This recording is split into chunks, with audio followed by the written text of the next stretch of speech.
को भी इसका इंतज़ार होगा। एक अच्छी खबर के सबके टेस्ट क्लियर हैं पूरी टीम के, इंक्लूडिंग हसन अली, तो एवरीबॉडी इज़ अवेलेबल और सब ट्रैवल कर रहे हैं, कर एक इम्पोर्टेंट सीरीज़ साउथ अफ्रीका की। और दूसरी जो इम्पोर्टेंट चीज़ है कि इन कोविड सिचुएशन में सबको पता है जो जिस तरह के हालात हैं और जिस तरह दुनिया में क्रिकेट चल रही है, it is very very difficult for players जिस तरीके से वो बायोस्फीयर बबल में रहते हुए क्रिकेट खेल रहे हैं। But at the same time I think it's our responsibility as the biggest stakeholders हैं हम इस गेम के, कि इसको इसी तरीके से चलाना है और हमारी मॉरल ड्यूटी है। स्पेशली पाकिस्तान टीम को मैं ज़रूर कहूँगा कि हम जैसे इंग्लैंड में जाके खेले डिफिकल्ट टाइम में, फिर न्यूजीलैंड में जाके खेले, and now we are going to south Africa. सबको पता है प्रीवियसली वहाँ पे दो टीमों ने जिस तरीके से टूर ख़त्म किए, but I think we are going there, so that's good on specially players के वो रेडी हैं जाने के लिए। अपनी social responsibility, moral responsibility in terms of cricket जो है उसको समझते हुए कि हमने इसको कंटिन्यू रखना है, हमने खेलना है और सेक्रीफाइसेस देने हैं। I think hats off to all the players. और इम्पोर्टेंट सीरीज है, इंशाल्लाह जाएंगे, फोकस करेंगे इसको और अच्छी परफॉर्मेंस देने की कोशिश करेंगे। And after this I think थोड़ा सा मैं पिछले 2 साल, ऑलमोस्ट 2 साल की जो कोचिंग है उसका थोड़ा सा एक जरूर कहूँगा कि जिस तरीके से शुरू किया, अप्स एंड डाउन्स रहे, बट जो ओवरऑल एक चाह रहे थे हम टीम को जिस तरीके से कि ट्रांसफॉर्मेशन है, कुछ पुराने प्लेयर्स के बाद नए प्लेयर्स ने आना है, चेंजेस आनी है, परफॉर्मेंस बैकअप्स डेवलप करने, ओवरऑल अगर देखा जाए तो एक अच्छी खबर जो लास्ट सीरीज जिस तरीके से हम लोग खेले और जो परफॉर्मेंसेस रही डिफरेंट प्लेयर्स की, जिस तरीके से ओवरऑल टीम परफॉर्मेंस रही, हैप्पी के in terms of backups, in terms of हमारा जो न्यूक्लियस है in all three departments, especially bowling, fast bowling, spin bowling, फिर बैटिंग में, और फिर हमारे प्लेयर्स जिस तरीके से रिस्पॉन्ड करना शुरू हुए, आई थिंक हैप्पी के we are going towards the right direction और इंशाल्लाह इसी पे हम आगे कंटिन्यू करेंगे, बेहतर से बेहतरी की तरफ जाएंगे। सबसे इम्पोर्टेंट चीज़ ये है कि ये जो पाकिस्तान की टीम है, कई दफ़ा इम्प्रेशन आता है कि शायद ये मेरी टीम है, ये कप्तान की टीम है, या ये क्रिकेट बोर्ड की टीम है, ये सिलेक्शन कमेटी की। तो it is important to understand कि ये पाकिस्तान की टीम है और पाकिस्तान के लिए जो सबसे बेहतर, सब मिल बैठ के जो भी डिसीजंस करते हैं, कोशिश यही होती है, और आप सब लोगों की भी टीम है, कोशिश ये होती है कि हम बेहतर से बेहतर परफॉर्मेंस की तरफ जाएं। Regarding south Africa series, we know जब भी ये बाहर की सीरीज होती हैं, Australia, New Zealand, England, south Africa, conditions की वजह से और उनकी स्ट्रेंथ की वजह से अपनी होम कंडीशंस में ये आसान सीरीजें नहीं होती। बट आई थिंक प्रीवियस जो हमारे एक्सपीरियंसेस हुए हैं सीरीज, जो हमने मुश्किल सीरीजें खेली हैं और फिर जो लास्ट सीरीज विन है उसके बाद टीम इज कॉन्फिडेंट, इंशाल्लाह लुकिंग फॉरवर्ड कि हम उस परफॉर्मेंस को कंटिन्यू करें और वहां जाके एक अच्छी परफॉर्मेंस दें और जीतने की कोशिश करें। ओवरऑल ऑब्वियसली बाबर को अगर हम देखें एज ए कैप्टन, तो डेवलपमेंट हो रही है उसकी, is improving day by day. Important चीजें जो मेरे ख्याल में उस हवाले से, लीडरशिप के हवाले से हैं, जो बाकी भी हमारे कैप्टन है, रिजवान है जैसे, वो वाइस कैप्टन है टेस्ट में, एंड देन शादाब है, बाबर। आई थिंक जो सबसे इम्पोर्टेंट चीज़ है इनकी, leading by example at the moment, Babar specially. और जो बिगेस्ट स्ट्रेंथ है उसकी वो ये है कि हमेशा वो खुद परफॉर्म करके लीड करता है और कोई अपने लिए भी कोई वो एक्सक्यूज नहीं देता अपनी परफॉर्मेंस पे। तो I think that's what he demand from the other players, और ये सबसे बड़ी स्ट्रेंथ है। No doubt he is learning, strategically बेहतर होगा वो एक्सपीरियंस के साथ, but I think he is also improving as a captain day by day. पिछली सीरीज बहुत अच्छी, जबरदस्त रिजल्ट्स भी आए। T20 बिफोर वर्ल्ड कप मेरे ख्याल में हमारे लिए बड़ी इंपॉर्टेंट ये सीरीजें आएंगी, और कोशिश हमारी यही है कि हम जो भी हमारी स्कूल में प्लेयर्स हैं उनको चांसेस दें, और इस सिचुएशन में पहुंचे जहां पे हमारे पास क्लियर कट एविडेंस हो सबकी परफॉर्मेंसेस का, उनको चांसेस प्रॉपर दिए हो ताकि हम एक जबरदस्त किस्म का स्क्वाड फाइनली सिलेक्ट करें। न्यूक्लियस टीम का पता है सबको, आप लोगों को भी पता है बॉलिंग का न्यूक्लियस क्या है, हमारी बैटिंग किन के इर्द गिर्द घूमती है। एक दो changes and bases of form या यंग प्लेयर्स जो भी परफॉर्म करते हैं वो चेंजेस आती हैं टीम में, जस्ट टू लुक फॉरवर्ड के हाँ जी आगे हमने कैसे इन सारी चीज़ों को लेके चलना। ऑब्वियसली हमारी टेस्ट सीरीज भी होगी, वहीं से साउथ अफ्रीका से हमने जिम्बाब्वे जाना है। यंग प्लेयर्स आप देख रहे हैं टीम में, तो आई थिंक उसके पीछे भी जो सोच थी वो यही थी कि ऐसे टूर पे इनको लिखा के थोड़ा सा एक्सपोजर मिले, और जहां हमें मौका मिले इनको हम चांसेस भी दे सकें ताकि फ्यूचर में हमारे पास और ज़्यादा अच्छे बैकअप्स भी हों रेड बॉल क्रिकेट में। सो ये सारी इसके पीछे हमारी सोच है।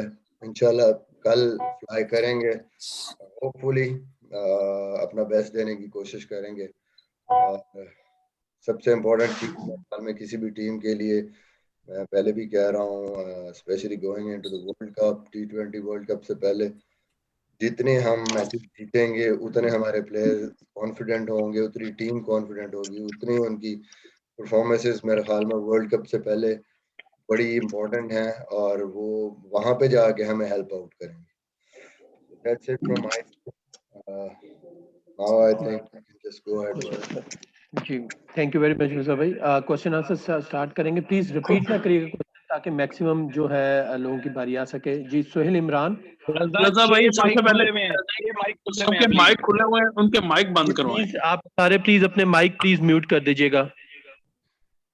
प्लीज अकील भाई आपका माइक ऑन है, बाकी सबके म्यूट है, प्लीज आप भी प्लीज म्यूट कर दीजिएगा अकील भाई।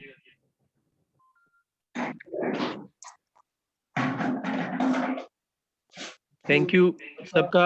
जी प्लीज सबसे पहले मैं स्टार्ट करूंगा सोहेल इमरान, देन माजिद भट्टी, देन याकूब साहब, और देन मोहिशा साहब प्लीज।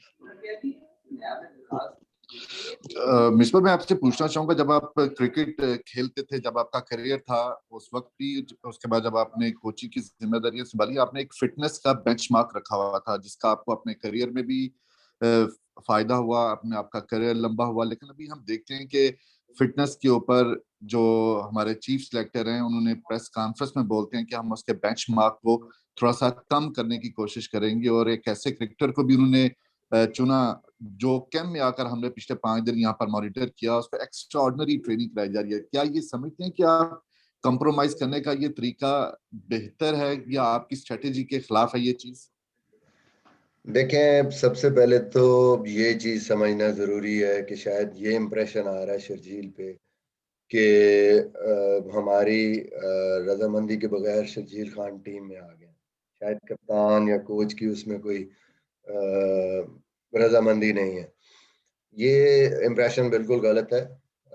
बैठे हैं सिलेक्शन कमेटी के साथ, चीफ सिलेक्टर के साथ, शर्जील को टीम में डालने से पहले प्रॉपर इस बात की डिस्कशन हुई है कि वो कहाँ पे स्टैंड करता है, उसकी फिटनेस, उसका ओवरऑल टीम में कंट्रीब्यूशन, रोल, और टाइम पीरियड हमारे पास कैसे है, कितनी हमने इसकी लंबी प्लानिंग करके किस तरीके से इसको फिटनेस की तरफ लाना है कि जो जो हमारे स्टैंडर्ड्स हैं जो हमने सेट किए हैं, अगर उनसे वो पीछे है और उसकी performance on the field, match fitness plus जो हमारे स्टैंडर्ड्स वैसे हैं फिटनेस के, उसको कैसे हमने लेके चलना, कैसे प्लान करना।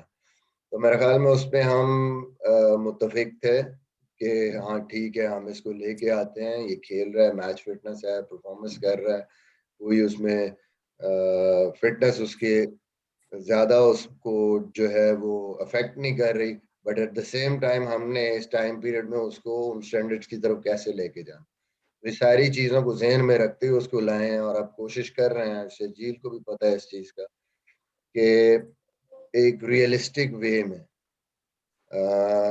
ग्रेजुअली हमने उसकी जो फिटनेस स्टैंडर्ड है, कंप्रोमाइज नहीं है, उसको हमने उस तरफ लेके जाना है, उसके बेस्ट की तरफ लेके जाना है, और फिर जो टीम स्टैंडर्ड है उसकी तरफ लेके जाना है एट द सेम टाइम। सो ऐसी कोई चीज नहीं है, कोई कंप्रोमाइज नहीं है। लुकिंग फॉरवर्ड सबसे इम्पोर्टेंट चीज जो हमें समझनी है ये है कि ठीक है एक स्टैंडर्ड हमने रखा हो, उसके बाद एक जो रियलिस्टिक हमारा स्टैंडर्ड या टारगेट है हर इंडिविजुअल प्लेयर का, वो भी हमारे लिए इम्पोर्टेंट है, और उसको कैसे हमने लेके चलना है। इस केस में हम यही कोशिश कर रहे हैं, और इंशाल्लाह हमारे पास टाइम है अभी, थोड़ी सी उस टाइम पीरियड को डिवाइड किया है, उसको एक उस तरीके से लेके चल रहे हैं। होपफुली इंशाल्लाह आपको नजर आएगा कि वो उसकी उसकी फिटनेस भी उस तरफ को जाएगी, और जल्दी जाएगी, बेहतरी की तरफ जाएगी। अच्छा मिसबा, मेरा आपसे सवाल ये है कि आपने पिछले 2 साल का जिक्र किया, अब अगले तकरीबन 1 साल या सवा साल आपके पास बाकी रह गया। इसमें पाकिस्तान ने 2 T20 वर्ल्ड कप खेलने, 2 तकरीबन एशिया कप हैं, एक 50 ओवर का वर्ल्ड कप है। एक तो ये कि जब एन हम 50 ओवर के वर्ल्ड कप के करीब जाएंगे तो आपका कॉन्ट्रैक्ट जो है वो खत्म हो जाएगा, तो आप चाहेंगे कि आपको कंटिन्यूटी दी जाए, आप वर्ल्ड कप तक पाकिस्तान टीम की कोचिंग करें। फिर इस वक्त जो टीम की शेप नजर आ रही है, बहुत सारे सीनियर्स जो हैं वो अब टीम में नहीं है, तो अब ये हम ये समझें कि आप जो आगे बढ़ रहे हैं, अब कुछ लोगों को यहाँ खुदाफिज कह के नए लड़कों के साथ आगे बढ़ रहे हैं, ताकि ये जो 4-5 टूर्नामेंट्स आ रहे हैं या बड़ी सीरीज आ रही हैं उस पर ज्यादा फोकस कर सके। देखिए सबसे पहले तो मैं ये दूसरे पोर्शन का जवाब आपको दे दूंगा। ये कभी भी आप किसी प्लेयर के हवाले से हतमी फैसला नहीं करते। कोशिश आपकी ये होती है कि जो आपके इन फॉर्म प्लेयर्स हैं, जो आउट ऑफ फॉर्म है, उनको आप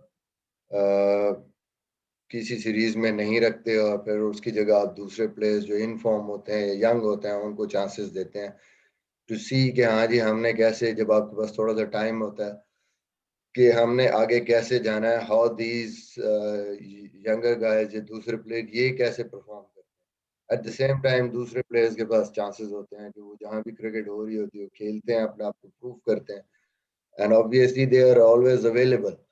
और आप कभी भी किसी को राइट ऑफ नहीं करते, क्योंकि मेरे ख्याल में बेस्ट जो इन फॉर्म प्लेयर होता है उस टाइम पे, और जो आपको उस रोल में, आपकी टीम के रोल में चाहिए होता है, आप उसमें से जरूर पिक करते हैं। कभी भी आप फुल स्टॉप नहीं लगाते किसी प्लेयर पे। पाकिस्तान के लिए अगर रिक्वायर्ड है एक प्लेयर, चाहे वो सीनियर है, जूनियर है, वो टीम से बाहर हुआ है, लेकिन उसकी फॉर्म और उसको देखते हुए आप उसको पिक करते हैं फॉर सर्टेन टूर्नामेंट्स या सीरीज या जितने भी अरसे के लिए। तो एज सच कोई ऐसी बात नहीं है कि जी किसी पे फुल स्टॉप लग गया है, उसको हमने अब बस कर दिया है, या उसको हमने आगे पिक नहीं करना।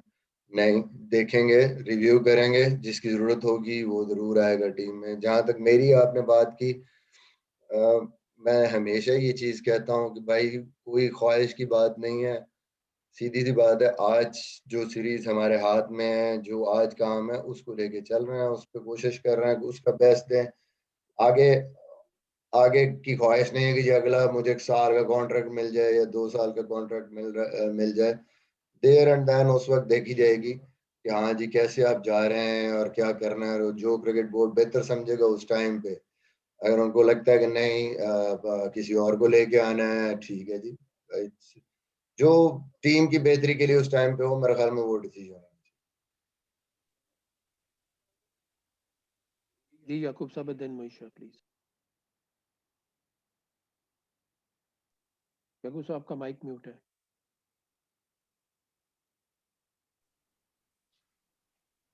हेलो जी जी जी, आवाज आ रही है? जी बिल्कुल। जी जी आ रही, रजा आवाज आ रही है मेरी? जी आ रही है, आवाज आ रही है आपकी। जी जी जी बिस्मा, आपने अभी कहा है कि कंप्रोमाइज नहीं हुए हम शर्जील की सिलेक्शन पे, लेकिन ये देखा जाए तो जैसे कि एक तो उनका केस वो भी था, क्रेडिट भी था, आप खुद भी कह रहे हैं उनका फिटनेस लेवल को अभी लाना है उस सतह पर, लेकिन सिलेक्शन के बाद किसी के फिटनेस लेवल को वहां पर लाना, फिर टैलेंटेड लड़के को शामिल भी करना, और उसको वो ठीक है मैच विनर भी हो सकता है, लेकिन वो मैच लूजर भी हो सकता है अपनी फिटनेस की वजह से। जहाँ पर सिंगल होगी वो डबल देगा। तो क्या आपका ये टारगेट है कि ये आपको बस 50-60 दे दे, और चाहे 50-60 फील्डिंग में आप कंसीड भी कर ले रन, एक दो कैच भी छोड़ दे, तो कोई बात, ये 50-60 कर ले तो ये मैच विनर हो गया। ये बाबर ने भी यही बात की है, चीफ सेक्रेटरी भी ये बात की है कि जी वो फिटनेस देख लेंगे, बिग इशू नहीं है। तो ये बड़ा कंप्रोमाइज का केस लगता है। अगर ये मैच विनर था तो फिर ऐसा ही सलूक फिर आसिफ के साथ क्यों नहीं हुआ? वो भी मैच विनर था। सलमान बट की परफॉर्मेंस भी बड़ी अच्छी थी, उनकी फिटनेस भी ठीक थी मेरे ख्याल में सलमान बट की इसके मुकाबले में।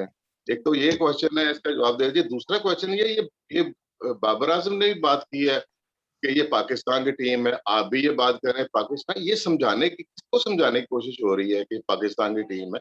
ये अंडरस्टूड चीज है। अगर ऐसी चीज अभी समझाने की चीजें हैं तो या इस पर तो बात भी नहीं होनी चाहिए। ये तो एक बहुत बड़ा फैक्ट है कि क्यों ऐसी जरूरत पेश आती है कि पाकिस्तान की टीम है। थैंक देखिए, यू।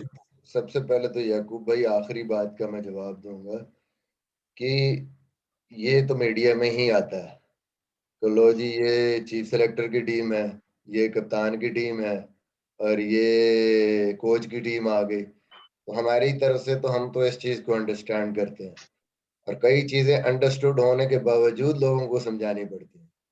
लोगों को तो ये समझना चाहिए कि भाई किसी एक टीम, किसी भी एक बंदे की अथॉरिटी नहीं है इस टीम में। ये टीम सारे लोग ये मिलके, ये सारे डिसीजन मेकर्स हैं, ये सारे ओपिनियन रखते हैं, और जो सारे मिल के समझते हैं कि हाँ जी ये चीज होनी चाहिए, वही डिसीजन होता है। तो पर्टिकुलरली किसी एक बंदे के नाम से या किसी एक बंदे पे किसी की सिलेक्शन वो डाल के जब हम ये कहते हैं कि ये फलां की टीम है, तो ये नहीं होना चाहिए। इसलिए मेरे ख्याल में इसको भी बताना बहुत जरूरी है। आपने शिरजीत मिसबा मिसबा मिसबा इसको मीडिया को कुछ तो नजर भाई आता तो प्लीज, वो लिखता है ना। मीडिया याकूब को भाई कुछ नजर प्लीज आता तो वो काउंटर लिखता ना है ना। करिएगा, हमारे पास टाइम कम है, हमने करना है ऑलरेडी। आपके दो याकूब भाई, क्वेश्चन है। मैंने चले ठीक, मैंने ये चीज चले क्लियर ठीक कर है। दिया। मैंने ये चीज ठीक। क्लियर कर दी है, नजर आती है, लोगों का पर्सपेक्टिव है। इसीलिए मैं कहता हूँ कि ये नजर आती है, ऐसी चीज है नहीं। क्योंकि हम लोग तो बीच में है ना, तो हमें पता है कि ये कभी भी नहीं हो सकता कि मैं जो चाहूँ वो हो जाए। मैं एक ओपिनियन दूंगा, अगर दूसरे लोग उससे एग्री करेंगे और अगर दूसरे लोग समझेंगे ये सही है, तो फिर वो डिसीजन होगा। इसमें सारे लोग इन्वॉल्व हैं, किसी एक का डिसीजन नहीं। दूसरी बात आपने कही कि जी शर्जील आया है तो दूसरे लोग नहीं है। मैं हमेशा एक चीज कहता हूँ कि आपका कानून जो कहता है उसके मुताबिक वो लोग बाद में खेल सकते हैं, या तो हम कानून बना देंगे नहीं जी ये नहीं खेल सकते।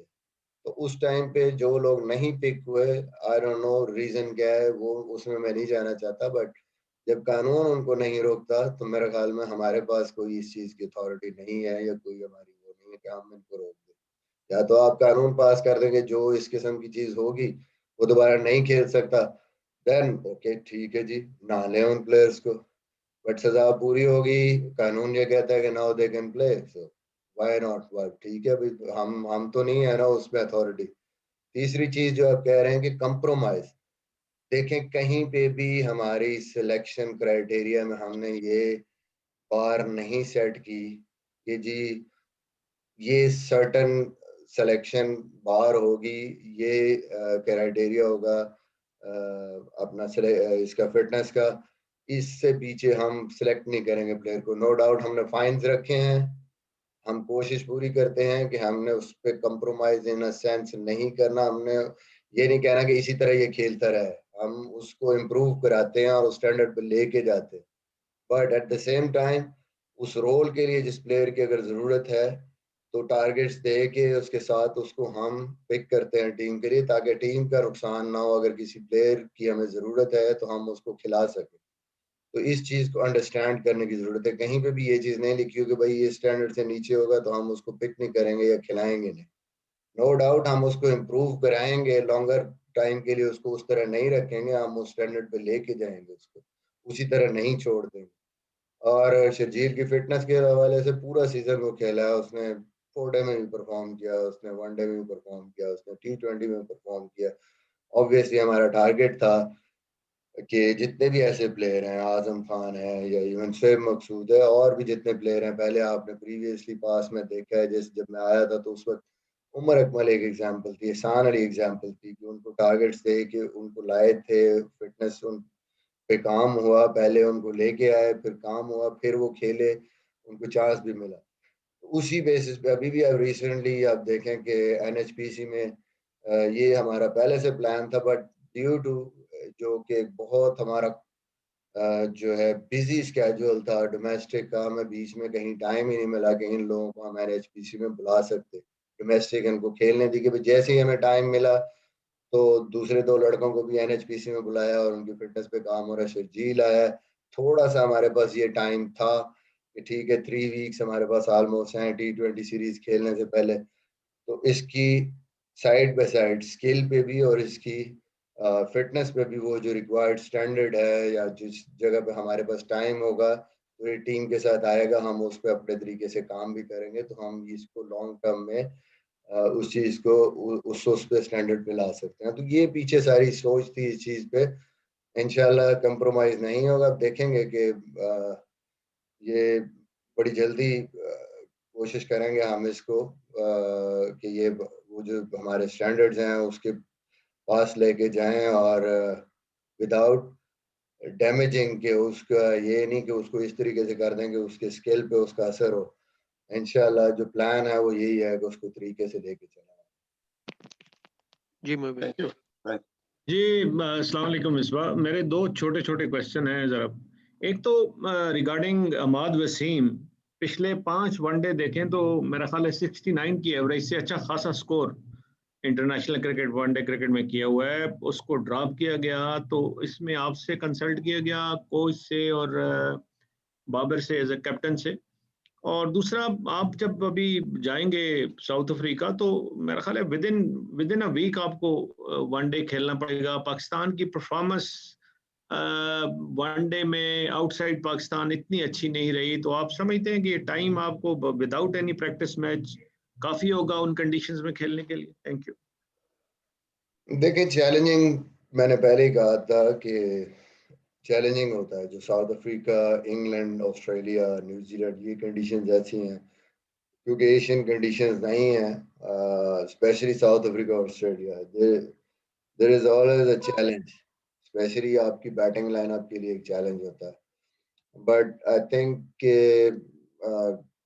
प्रीवियसली जैसे हम खेल के आए हैं बाहर, और जिस तरीके से भी बैट्समैन कॉन्फिडेंस ज़बरदस्त लग रहा है, स्पेशली बाबर, रिजवान और इमाम ने भी प्रीवियसली अच्छी परफॉर्मेंस की है साउथ अफ्रीका में, फ़खर जमान की परफॉर्मेंसेस बड़ी अच्छी हैं। तो ये 4 हमारे पास एटलीस्ट ऐसे प्लेयर हैं जो एक्सपीरियंस भी हैं और जिनकी बैटिंग में अच्छी परफॉर्मेंसेस हैं। इसके साथ हमारा बॉलिंग लाइनअप अब अच्छी है, तगड़ी बॉलिंग लाइनअप है, फास्ट बॉलिंग, और जिस तरीके से फ़हीम की अभी रीसेंट फॉर्म है as an allrounder, I think वो चीज़ भी देखते हुए काफ़ी कॉन्फिडेंट है कि इंशाल्लाह हम, वो कि हमारे लिए चैलेंज है, कम है time in terms of condition वहाँ होने में, बट स्टिल आई बिलीव कि विद हाई कॉन्फिडेंस हम लोग जो है अच्छे इंशाल्लाह नताइज की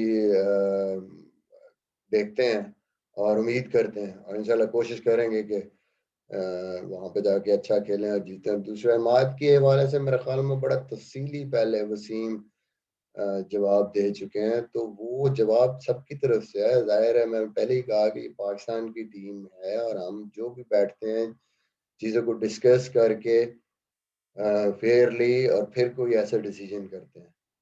कंडीशंस आपके सामने है कि वहाँ पे हो सकता है एक ही स्पिनर खेले, एक ही आपका वो खेले, प्रॉपर बैट्समैनों के साथ जाएं, और फिर फास्ट बॉलिंग ऑलराउंडर आपका खेले, और स्पेशली मिडल ओवर्स में आपको स्पिनर चाहिए। माद की जो इफेक्टिवनेस है वो बारह चीज सिलेक्टर ने कहा है कि वो एज ए बॉलर जो मेजर रोल है उसका वो विद द न्यू बॉल है।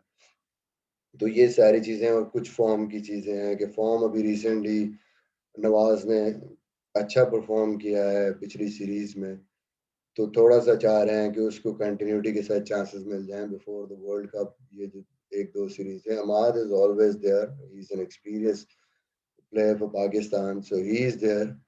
वो कोई हमारा राइट ऑफ नहीं हो गया, जाहिर है वो तो हमारे पास है ही। Let's see in future how we गो।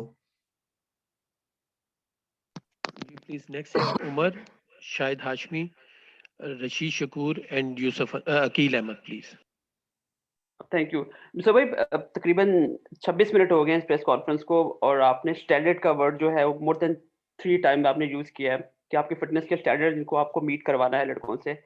लेकिन एट द सेम टाइम हम देख रहे हैं कि मोहम्मद वसीम है जिन्होंने प्रेस कॉन्फ्रेंस में बोला कि आप इस बेंचमार्क को हम नीचे लेके आ रहे हैं to adjust some player skill wise. तो ये तो कॉन्ट्रडिक्ट कर रही है आपकी इस पूरी फिलॉसफी को, इस पूरी पॉलिसी को। देखिए बात ये है कि इसको अंडरस्टैंड करने की ज़रूरत है। स्टैंडर्ड नीचे नहीं ला रहा है, ये हमारी बड़ी डिटेल्ड डिस्कशंस होती हैं। अभी एनएचपीसी के साथ भी, वहाँ पे नया ट्रेनर आया उसके साथ भी, फिर हमारा जो ट्रेनर है पाकिस्तान टीम का एंड द कोचेस, कि हमने कोशिश ये कर रहे हैं कि हमने इसको थोड़ा और सिंप्लीफाई करना है फॉर द प्लेयर्स। कुछ ऐसे हमने पैरामीटर्स लेके आने हैं कि जिन पे कोई कंप्रोमाइज नहीं है, और सिंप्लीफाई करना है इन चीज़ों को, और रिलेट करना है, और ज़्यादा हमने इसको बेटर शेप में लाना है इन टर्म्स ऑफ स्किल और ग्राउंड में जो परफॉर्मेंस है उसके साथ। सर्टेन एरियाज जैसे कोई हर पर्सन का एक पर्सनल उसको टारगेट हो, वेट का एक उसको दे दिया जाए कि हाँ जी इसमें आपने रहना है ब्रैकेट में, या इसकी इम्प्रूवमेंट आपने अगले महीने में या 2 महीने में क्या टारगेट है आपका, ये सारी चीज़ें। फिर आपका फैट लेवल है, फिर इंडोरेंस लेवल है। तो बेसिकली इस सेंस में वसीम ने बात की है कि उसको सिंप्लीफाई करेंगे, ये नहीं करेंगे कि भाई अब हम स्टैंडर्ड जो पहले था उसको गिरा के कोई और कर दें। इट्स मोर टुवर्ड्स, और हम इसकी बेहतर से बेहतर की तरफ लेके जाएंगे, जो कि रिलेट करे more and more towards ground fitness या मैच फिटनेस। तो ये हमारा टारगेट है इंशाल्लाह। बाकी जो है वो ये नहीं है कि हम पहले अगर कोई जो हम समझते थे कि जी लेवल 18 होना चाहिए तो अब हम उसको गिरा के 15 कर देंगे या 14 कर देंगे, ऐसी चीज नहीं है। वो वैसे ही रहेगा, क्योंकि सर्टेन स्टैंडर्ड्स हैं जो एक प्लेयर को, इंटरनेशनल एथलीट को चाहिए, और उसके बाद ही आपकी टीम जो है वो बेस्ट हो सकती है। जी रिक्वेस्ट ये है कि जी बहुत ज्यादा फिटनेस का क्वेश्चन हो गया, आई थिंक हम अब आगे सीरीज और उस पर चले जाएं तो ज्यादा बेहतर है प्लीज। थैंक यू जी। शायद भाई। मिसबा अस्सलाम वालेकुम। जी वालेकुम अस्सलाम सर। मिसबा तकरीबन 15-16 महीने हो गए कोविड की सिचुएशन को। ऑस्ट्रेलिया में हम देख रहे हैं, इंग्लैंड में हम देख रहे हैं, उन्होंने बड़ा रोटेट किया अपने प्लेयर्स को। इंग्लैंड ने स्पेशली सबसे ज्यादा किया। हमारे प्लेयर्स माशाल्लाह से इस्लाम की वजह से भी, दीनी उसकी वजह से भी, कि मेंटली स्ट्रांग होते हैं। कोई ऐसा खौफ, कोई ऐसा खदशा कि कोई हमारा प्लेयर मेंटली प्रॉब्लम्स का शिकार खुदा ना खास्ता हो या होम सिकनेस उसे हो जाए? नहीं शायद भाई, अल्हम्दुलिल्लाह ऐसी बात नहीं है। आई थिंक कि थोड़ा सा हमें कंसर्न था कि अगर हम पीएसएल पूरी ये प्लेयर खेलते और फिर बिल्कुल पीएसएल में भी ये बायस की और बबल में रहते, और फिर हम वहीं से साउथ अफ्रीका चले जाते और 45 दिन 46 दिन का टूर होता, तो उसमें थोड़ा सा हमारे कंसर्न थे कि डिफिकल्ट हो जाएगा प्लेयर्स के लिए। बट आई थिंक ये अभी जो वो ना होने की वजह से ब्रेक मिल गई, प्लेयर्स अपने घरों में भी रहे, फिर स्पेशली क्रिकेट बोर्ड का ये भी थोड़ा सा मेरे ख्याल में एक अच्छी चीज़ थी कि यहाँ पे फैमिलीज को ड्यूरिंग दिस कैंप, इसको भी हमने थोड़ा शॉर्ट किया है सारी चीज़ को ध्यान में रखते हुए। बहुत ज़्यादा लंबा ना हो जाए प्लेयर्स के लिए, इस बायस की और बबल में यहाँ पे रहें और फिर यहाँ से वहाँ चले जाएं। टेस्ट वाले प्लेयर जो बाद में आ रहे हैं उनको भी इसी तरीके से कोशिश करें कि डिले करके उनका जो कैंप है वो शॉर्ट किया जाए, जितना उसको प्रॉपर मतलब जो उनकी तैयारी है उसके साथ कम से कम टाइम उनको उसमें रखा जाए, ताकि वहां जाके वो मेंटली फ्रेश रहें। तो ओवरऑल अभी तक अल्हम्दुलिल्लाह ऐसी कोई चीज़ नहीं है, क्योंकि लड़के मिस कर रहे हैं अभी क्रिकेट को, चाह रहे हैं कि क्रिकेट हो, खेलें वो उसको। होपफुली इंशाल्लाह अभी तक तो कोई ऐसी सिचुएशन नहीं है, और मेरे ख्याल में वहाँ पे भी नहीं होगी। दूसरी जो अच्छी चीज़ हमारी ये है कि टीम बॉन्डिंग अच्छी है। पता नहीं, आई डोंट नो बाहर के कल्चर्स क्या होंगे, बट आई थिंक जब लड़कों की आपस में बॉन्डिंग अच्छी होती है तो ये टाइम इनका अच्छा गुजरता है। वहां पे भी बायोसिक्योर बबल में भी होते हैं तो एक फैमिली की तरह चलते हैं। तो उसमें फिर ये होता है कि आपको इतना एहसास नहीं होता। आप ग्राउंड पे होते हैं, जब बाहर होटल में हैं या वापस आते हैं, तो if you are having good friends around और बैठते हैं, गपशप होती है, खाना शाना होता है, फिर डिफरेंट चीजें आप, तो वो मेरे ख्याल में हमारी टीम में थोड़ा सा इस वजह से भी ये चीजें जो है वो उनके इतने प्रॉब्लम नहीं होते। अस्सलाम वालेकुम मिसबा। जी वालेकुम अस्सलाम। मिसबा, हमने जो दूसरी टीमें हैं, ऑस्ट्रेलिया, इंग्लैंड, न्यूजीलैंड, ये इस तरह की टीमों को हमने जब देखा कि वर्ल्ड कप का जो साल होता है उस वक्त तक, वो जब बड़ा इवेंट आ रहा होता है उस वक्त तक उनका एक कॉम्बिनेशन तैयार हो चुका होता है। वो बहुत पहले से अपने प्लेयरों को चांस दे रहे होते हैं और उसमें से बेस्ट निकाल के फिर आखिरी के कुछ जो वनडे रह जाते हैं या T20 मैचेस रह जाते हैं, वो आलमी इवेंट से पहले वो एक जेल हो चुके होते हैं। लेकिन हम देख रहे हैं कि अभी अक्टूबर में, मतलब T20 वर्ल्ड कप है, अभी तक हम बेहतर कॉम्बिनेशन के नाम पर प्लेयर्स इन आउट हो रहे हैं, सिलेक्टर्स, मतलब पहले आप थे, उससे पहले इंजमाम थे। तो ये चीजें कितना इफेक्ट करती हैं टीम की परफॉर्मेंस पे कि एक बड़ा इवेंट आ रहा है और अभी तक हम अपने राइट जो कॉम्बिनेशन है उसमें प्लेयर्स जो हैं वो फिट इन कर रहे हैं और निकाल रहे हैं, आ रहे हैं कुछ प्लेयर्स, मतलब तो ये चीजें कितना इफेक्ट करती हैं? लेकिन सबसे पहले तो रशीद भाई जो बात है कि आपकी जो मेन तकरीबन 7 से 8 प्लेयर जो न्यूक्लियस होता है आपकी टीम का, वो बड़ा इम्पोर्टेंट है और वो मेरे ख्याल में हमें नजर आ रहा है कि वो ऑलमोस्ट सेम है। बाकी आपकी जो चेंजेस आती हैं, ओवरऑल आपके 15 में भी मेरे ख्याल में 10 से 11 या 12 लड़के ऐसे होते हैं जो वो तकरीबन वही रहते हैं।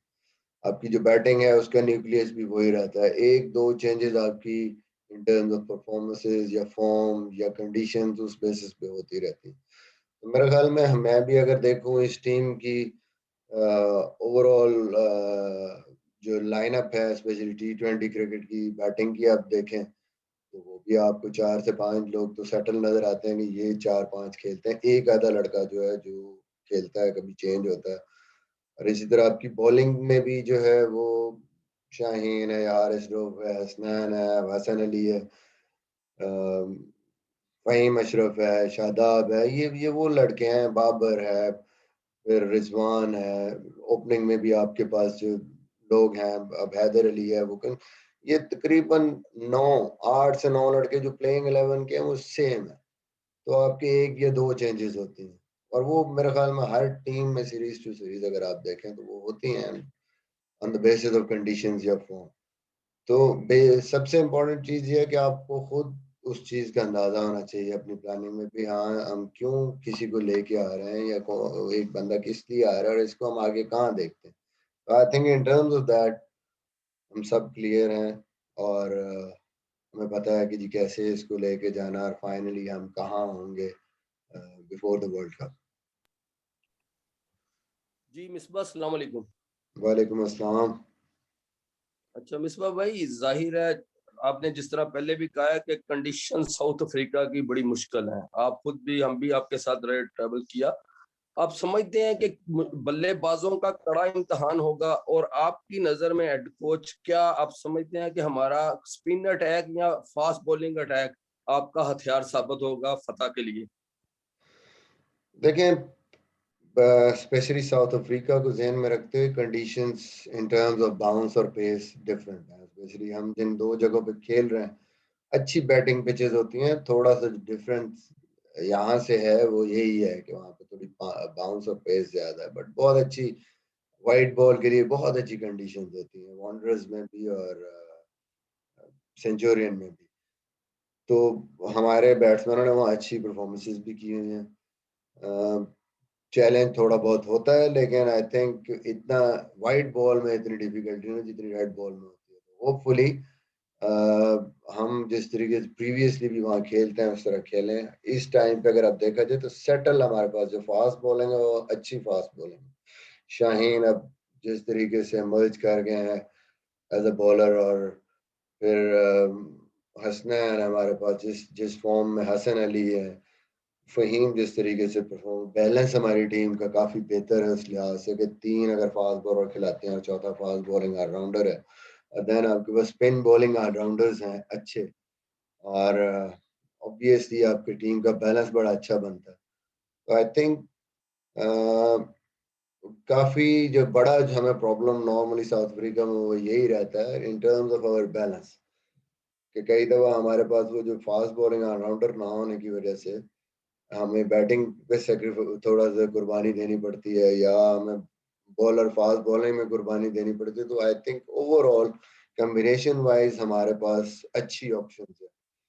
तो मुझे मुझे कॉन्फिडेंट हूँ इंशाल्लाह, ये हमारी टीम, इसमें सलाहियत है, इसमें वो सारे इंग्रेडिएंट्स हैं कि ये वहाँ पे जाके जीत सकते हैं, अच्छी परफॉर्मेंस दे सकते हैं। जी प्लीज क्वेश्चन अपने शॉर्ट रखिएगा, हमारी मीटिंग है 12:20 पे, तो हम उससे पहले वाइंड अप करेंगे। प्लीज नेक्स्ट हैं जी यूसुफ अंजुम, अंस, जोजी भाई एंड कादिर ख्वाजा। मिसबा भाई, एक वक्त था जब इमामुल हक अपना इमामुल हक चीफ सेलेक्टर थे, तो इमामुल हक को भरपूर मौका दिया जा रहा था। अब वो 1 साल से टेस्ट बगैर खेले, टीम से वो टेस्ट खेल नहीं पाए, तो क्या अब उनकी जगह नहीं बनती, या उनका जो टैलेंट था वो खत्म हो गया मिस्टर इमामुल हक के जाने के बाद? नहीं, मेरे ख्याल में इमाम सबको पता है, स्पेशली वनडे फॉर्मेट में तो उसकी परफॉर्मेंस जिस तरीके से और अच्छी फॉर्म में, अनफॉर्चुनेटली जिस तरह वो मिस आउट कर गया पीछे इंजरीज की वजह से, न्यूजीलैंड टूर मिस हुआ उसका, और अभी ज़ाहिर है टेस्ट सीरीज में वो नहीं है अगेंस्ट जिम्बाब्वे। लास्ट सीरीज में अब्दुल्ला शफीक आए थे जब वो इंजर्ड थे, मेरे ख्याल में उसके पीछे भी यही वजह है कि जिम्बाब्वे की सीरीज है, तो एक यंग प्लेयर है, चले ठीक है उसको कंटिन्यू करते हैं वहाँ पे उसकी एक्सपोजर के लिए, और उस थोड़ा सा उसको रखा है तो उसकी कंटिन्यूटी के लिए। बट आई थिंक ओवरऑल अभी भी एक हमारा मेन प्लेयर है और अच्छी फॉर्म में भी है, स्पेशली प्रैक्टिस मैचेस में भी जिस तरीके से खेल रहा है बहुत अच्छा खेल रहा है, और हाई होप्स है हमारी इंशाल्लाह वहाँ पे साउथ अफ्रीका में, प्रीवियसली वो फॉर्म भी कर चुका है। जी अंस प्लीज। मिसबा भाई, मेरा सवाल ये है कि आप जब पाकिस्तान टीम न्यूजीलैंड से हार के आती है तो एकदम से जो है वो शुरू हो जाती है मिसबा को फारिग करो और साथ सिलेक्शन कमेटी और क्रिकेट कमेटी का इजलास बुलाएं। लेकिन जब पाकिस्तान टीम ने आपकी कोचिंग में सीरीज जीती, साउथ अफ्रीका की अभी जो हमने होम सीरीज जीती है, तो उसके बाद ना कोई क्रिकेट कमेटी है ना कोई उसका इजलास है, तो ये समझते हैं कि ये क्रिकेट कमेटी सिर्फ लोगों को हटाने के लिए रखी गई है? देखें, इसमें मेरे से तो कोई सवाल नहीं बनता मेरे ख्याल में यही सवाल, मेरे ख्याल में क्रिकेट कमेटी की मीटिंग तो साउथ अफ्रीका सीरीज के बाद भी थी, unfortunately due to some reasons वो कैंसिल हुई बाद में, शायद लोग उसमें अवेलेबल नहीं थे या कुछ ऐसी रीजन थी। बट मेरे ख्याल में दोनों सूरतों में होनी चाहिए। परफॉर्मेंस अगर उसको रिव्यू करने के लिए, जीते हैं या हारे हैं, उसको रिव्यू जरूर करना चाहिए, बैठ के फैक्ट्स को देखना चाहिए, ताकि ऑन आवर साइड अगर कुछ इम्प्रूवमेंट्स चाहिए तो वो भी हमें याद भी करानी चाहिए, हमें देखनी भी चाहिए, और ओवरऑल भी अगर हम प्लानिंग में और उसमें कोई चीज़ कोई वजूहत हैं तो उसको भी मेरे ख्याल में बैठ के हमें दोबारा से एनालाइज करना चाहिए और नेक्स्ट सीरीजों में बेहतरी उसमें लाने की कोशिश करते हैं। जी जोजी भाई एंड कादिर। सॉरी रजा, एक फिटनेस पे आखिरी सवाल करूंगा मिसबा भाई से। मिसबा, आपके ख्याल में ये नहीं होना चाहिए कि जो प्लेयर अगर स्किल वाइज बहुत अच्छे हैं, जिस तरह शर्जील के बारे में कहा जा रहा है कि उसका स्किल लेवल बहुत अच्छा है और फिटनेस लेवल शायद वो नहीं है, ये ज्यादा बेहतर ना हो कि वो प्लेयर पहले अपना स्किल अपना फिटनेस लेवल उतना कर ले कि उसके ऊपर इस तरह के एतराजात ना उठें जब वो नेशनल टीम में सिलेक्ट हो जाए? देखिए, आइडियली यही होता है, आइडियली यही होता है, लेकिन मैंने आपको बताया ना कि पिछले पूरे सीजन में हमारा डोमेस्टिक का इतना बिजी स्केड्यूल था कि कहीं भी वो टाइम स्लॉट नहीं थी जिसमें प्लेयर जो है वो उसको लेके उसकी फिटनेस, हालांकि हम stay in touch with trainers of the provincial teams, but मसला वही है कि जब मैचेस के दौरान आपके पास टाइम नहीं होता तो प्लेयर के लिए भी ये मुश्किल है कि वो किस तरीके से उस चीज़ को, वो जाहिर है अपनी स्किल मैचेस की तरफ ध्यान देगा, वो एडिशनल जो ट्रेनिंग है या उस चीज़ को वो नहीं कर पाता। बट ओवरऑल हमें ये अंडरस्टैंड करने की ज़रूरत है कि दोनों चीज़ें इंपॉर्टेंट हैं, और एट द एंड आप दोनों चीज़ों को इकट्ठा जोड़ के देखते हैं कि हाँ जी, अब हम प्लस में जा रहे हैं या माइनस में जा रहे हैं, किसी प्लेयर को अगर हम टीम में डालते हैं। तो ये सबसे इम्पोर्टेंट है विनिंग परफॉर्मेंस के लिए, विनिंग कंट्रीब्यूशन के लिए। तो आइडिया यही है कि इसको आइडियली तो यही है कि हम इसको पहले उसकी फिटनेस को एक स्टैंडर्ड पे ला के उसको कंसिडर करें। बट आई थिंक अगर कोई प्लेयर उसके करीब है या हम समझते हैं कि टाइम हमारे पास है, उस पर हम काम कर सकते हैं, उसको कंसिडर करते हुए इस केस को देखा गया। और फ्यूचर में ज़ाहिर सीरीज के बाद भी हम देखेंगे कि हाँ जी, किस किस प्लेयर को फिटनेस चाहिए, और ये नेशनल हाई परफॉर्मेंस सेंटर के साथ अब हमारी एक अंडरस्टैंडिंग है कि इन टर्म्स ऑफ टेक्निकल इश्यूज या उसकी स्किल या उसकी अगर फिटनेस के इश्यूज हैं तो स्ट्रेट अवे रेफर किया जाए उस प्लेयर को NHPC में। ऑलरेडी वहाँ पे लड़के काम कर रहे हैं उसकी टेक्निकल चीज़ों के हवाले से भी और फिटनेस के हवाले से भी, ताकि स्किल और फिजिकल फिटनेस को इकट्ठा लेके चला जाए। जी प्लीज कादिर एंड देन हाफिज शहबाज। जी अस्सलाम वालेकुम मिसबा भाई। वालेकुम अस्सलाम। मिसबा भाई, हमने देखा कि जिस तरह नेट प्रैक्टिस में आपने काफी खुसूसी तवज्जो दे रहे थे शादाब खान की बैटिंग के हवाले से, तो गुज़श्ता रोज इंटर स्क्वाड मैच में उस्मान कादिर ने भी बड़ी अच्छी उम्दा परफॉर्मेंस दी है और बैटिंग में भी उन्होंने 50+ स्कोर किया। तो कई प्लेयर्स सर ये कहते हैं कि हमारी मिसबा भाई और यूनुस भाई जो हैं वो उनकी बैटिंग टेक्निक खराब कर रहे हैं, और काफी प्लेयर्स ने मेरे से बात की जो उन्होंने कहा कि हमारी बैटिंग टेक्निक इस वक्त खराब करने की जरूरत नहीं, जो हमारा स्टाइल है उसी स्टाइल से हमें खेलना चाहिए और खेलने देना चाहिए। तो हमारे कोचेस जो हैं वो हमारी बैटिंग टेक्निक खराब करते हैं। जिस तरह आबिद अली का स्टाइल हमने चेंज किया, देखा तो उनकी परफॉर्मेंस जो है वो काफी लैग की। तो इस बारे में क्या कहते हैं इस भाई? जिसकी परफॉर्मेंस नहीं होती वो गोचों पे डाल दें, और जो परफॉर्मेंस करता है उसको जो है उसको क्रेडिट दे दें, कोई मसला नहीं है हमें इस चीज़ का। अगर फ़हीम परफॉर्म कर रहा है, रिजवान परफॉर्म कर रहा है, और शादाब खान डेवलप हो गया एज ए बैट्समैन, और बाकी जो आपके प्लेयर जिन्होंने परफॉर्मेंसेस कर रहे हैं, तो मेरे ख्याल में वो उसके बारे में फिर क्या कहेंगे। तो ये सारी चीज़ें हैं मेरे ख्याल में। कोचेस को एक तरफ बड़ा इम्पोर्टेंट है उनके लिए, कोचेस होते किस चीज़ के लिए हैं। अगर किसी को कोई प्रॉब्लम आ रही है तो उसको आपने सबसे पहले तो देखना है कि हाँ ये मसला है, और फिर आपने कोशिश करनी है कि यार इसको हमने किस तरीके से इस चीज़ को बेहतर करना, ताकि इसकी परफॉर्मेंस जो है वो उसमें बेहतरी आए।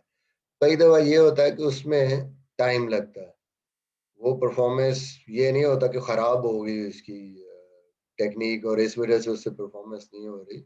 ये बैड फॉर्म भी आती है, चीज़ें आती हैं, कई दफ़ा वो चीज़ें आपके लिए वर्क नहीं कर रही होती। सबसे इम्पोर्टेंट चीज़ जो कोचिंग में है वो पेशेंस है, कि आपने एक चीज़ पे बिलीव करना है, एक चीज़ को समझना है, उस पे फिर आपने काम करते रहना है। कई दफ़ा बहुत जल्दी काम करना शुरू कर देती है, कई दफ़ा उसके रिजल्ट्स आने में टाइम लगता है। पेशेंस रखनी है।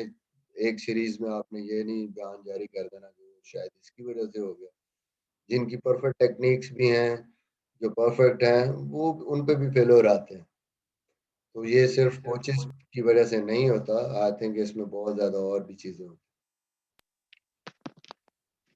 जी हाफिज शहबाज एंड शहजाद मीर। जी अस्सलाम वालेकुम मिसबा, जैसे हम साउथ अफ्रीका में जा रहे हैं, हमारी यहाँ पे बड़ी खुशगवार यादें भी हैं, खास तौर पे आपकी, क्योंकि आपके पहले कप्तान थे जिसकी कप्तानी में पहली एशियन टीम थी पाकिस्तान, जिसने साउथ अफ्रीका को वहाँ शिकस्त दी थी। तो एक तो ये थोड़ा सा बताइएगा कि वो कामयाबी और फिर आखिरी जो सीरीज में वहाँ 2 मैचेस जीते थे वो कितने हेल्पफुल होंगे वहाँ। और हम देखते हैं कि हमारे नंबर 6-7 पे अभी भी एक हार्ड हिटिंग बैट्समैन की कहीं ना कहीं कमी महसूस होती है। तो इस हवाले से क्या कोई किसी तैयार कर रहे हैं, क्या प्लान कर रहे हैं?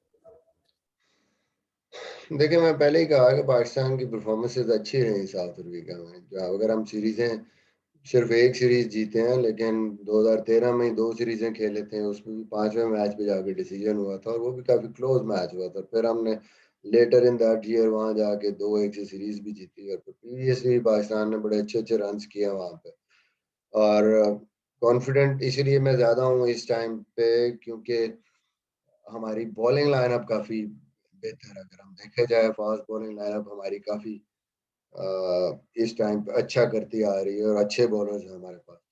ओवरऑल जो आप नंबर 6 और 7 की बात कर रहे हैं, ऑब्वियसली कोशिश कर रहे हैं कि उस पे काम करें, स्पेशली अगर देखें टेस्ट में भी, वनडे में भी हमारी जो बैटिंग डेप्थ काफ़ी बेहतर हुई है। हमारे नीचे 9वें नंबर तक या 10वें नंबर तक वो बैट्समैन बॉलर्स जो हैं वो भी अच्छा कंट्रीब्यूट कर रहे हैं, और इसी तरह जितने भी प्लेयर अब 6, 7, 8 पे खेल रहे हैं उनकी पावर हिटिंग पे भी काम भी कर रहे हैं और देख भी रहे हैं, ऑप्शंस भी देख रहे हैं। तो उस प्रॉब्लम का हमें आइडिया है, और उस रोल के लिए लड़कों को अब मेंटली भी और इन टर्म्स ऑफ प्रिपरेशन वो भी स्किल वाइज भी उस पे काम कर रहे हैं। इंशाल्लाह होपफुली कि बेहतरी आएगी उसमें।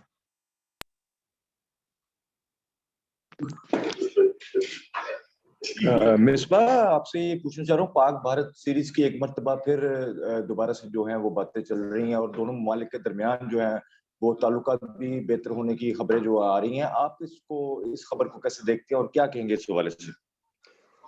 देखें, जब होगी तो उस वक्त देखी जाएगी। फिलहाल तो जो हम खेल रहे हैं उस पे हमारी कंसंट्रेशन है, और ऑब्वियसली सबसे इम्पोर्टेंट चीज़ हमारे लिए ये है कि हम बेहतर से बेहतर अंदाज में तैयार हों, बेहतर टीम बने, ताकि जो भी टीम जिसके साथ भी हम खेलें, हमारी टीम अगर बेहतर होगी तो बस वो हम बेस्ट अपनी क्रिकेट खेलेंगे। लेट्स सी, देखेंगे। इंडिया के साथ क्रिकेट होती है तो उस वक्त देखी जाएगी। जी okay, thank you very much जी आप सबके ज्वाइन करने का। हमारी मीटिंग है अभी विद इन 2 मिनट्स में, तो आप सबका बहुत शुक्रिया। अगर किसी के क्वेश्चन रह गए हो तो बहुत माजरत। कल सुबह 9 बजे हम ट्रैवल करेंगे चार्टर फ्लाइट के थ्रू। जी बहुत शुक्रिया आप सबके ज्वाइन करने का और इस कैंप में हमें सम करने का। Thank you. Thank you, thank you. एक आखिरी सवाल ले लो यार। एशिया कप का सवाल ले लें प्लीज। एशिया